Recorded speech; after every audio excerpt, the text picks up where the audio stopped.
We are closing in, George, and they just finished the go poll. This is the poll that they take inside Mission Control, where they basically have everybody say go or no go, and we are a go for launch. That is very critical at T-minus 10 minutes. We're now looking at T-minus 9 minutes. But a reminder, when you're talking about a launch, everything is taken into account in every single second. So they can decide a second before this launch to scrap it. And so this is something we're going to be watching, but it is a very good sign right now that go poll right now is a go for launch. So what are Jeff Bezos and his fellow crew members doing right now, as best you can tell? You know, when I talk to astronauts about this, NASA astronauts, they always say that in this moment, this is what they've been training for, and they're just sort of relaxed and waiting for it to happen. They believe, they always tell me, and I find this very shocking, but they always say that it is a very calm, relaxed moment. I'm not sure I would be as relaxed, but certainly these NASA astronauts are. He has been training now for a while. He has been working on this for 21 years, George. This is a company he founded in 2000, and he started it with this vision of human space flight, and now he is making that dream come true. So I'm imagining that a lot like those NASA astronauts preparing all that time for this, he's probably feeling a lot like that. All right, Gio, thank you. Well, let's talk to a former astronaut. We have one, Katie Coleman. So can you give us a sense, this close to liftoff, what is going on?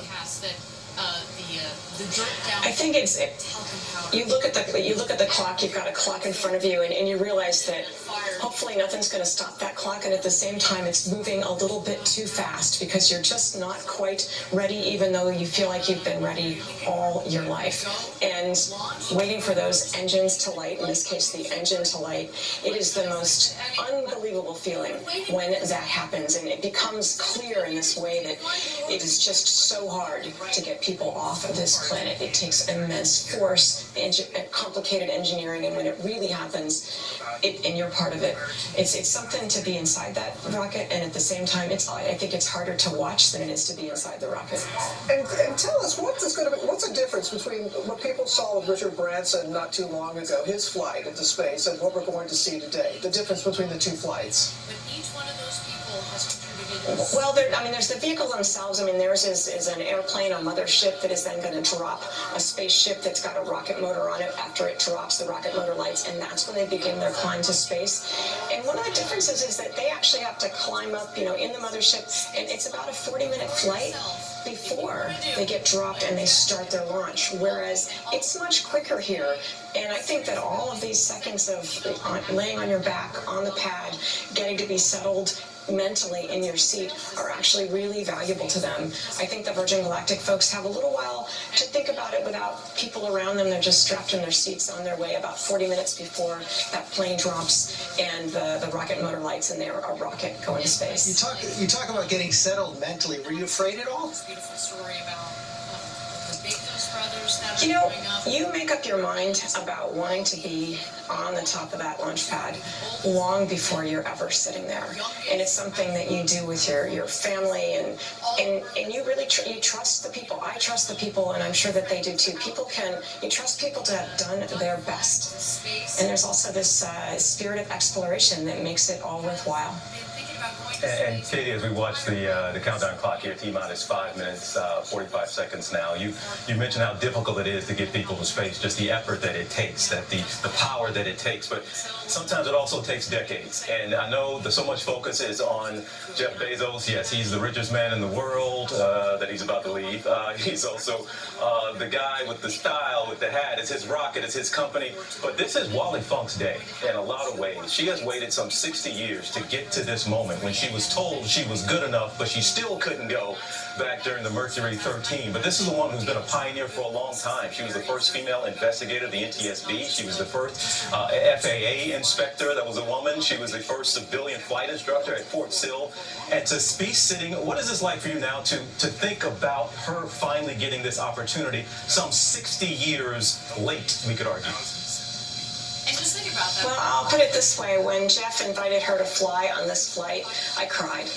I mean, it's especially a statement from someone, Jeff Bezos. I mean, I don't know him well, and at the same time, I doubt that he's been denied something that he wants to do in his life based on his sex or his gender, or the color of his skin. And for someone who doesn't know what it feels like to be one of those people, to then say, Wally, I would like you to come with us. It says, you matter. What you did matters. And you matter for the future. And so Wally is flying with so many people on board, not just aviation people like me, but so many people who have persisted in a dream and knew they could be part of a big solution and not been able to. They know that persistence is going to get them there and that we all have a role to play. Katie, did you feel any barriers when you were joining this program? And that we're going to see, especially on our street. I don't like to think of them as barriers, but there's definitely, as a person who looks and sounds and probably feels different than most of the people around them, you're very visible, and I at least would feel like, when I excel for all of us, and when I don't excel, people are going, I don't know about that. And, part of the reason why this is so important that Wally's on this flight is that I'd like to say that it's, only 60 years ago that, it seems ludicrous that people would think, I don't know, could a woman do that as well as a man? I don't think so. I've looked at the research, there's a really, there's just, the things that they thought would get in the way if women were menstruating, that they'd have to retest them all over again because they must be, different people when that happens. These things actually still happen today around the world, that women are denied the right to do the work that they could be doing really, really well for our planet. So that's why her place is so important today. It is very important, and we just think about looking at the clock. We are looking at the clock, we are, Katie, so let's go back there on the ground. Gio, it's getting very close. We're now under 3 minutes until liftoff. Gio. Not only a powerful...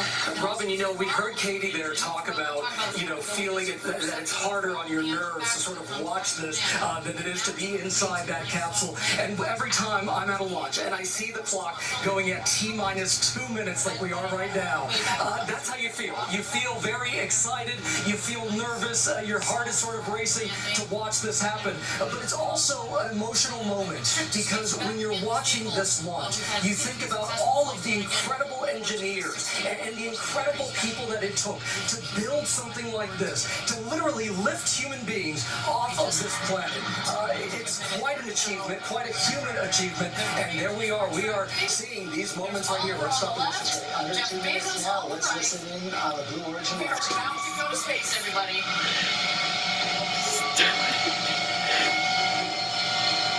We are in auto sequence.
40 seconds to go. People contributed years to this historic moment. Ladies and gentlemen, it's time for Blue Origin's first human flight. Godspeed, first crew of New Shepard. Let's light this candle.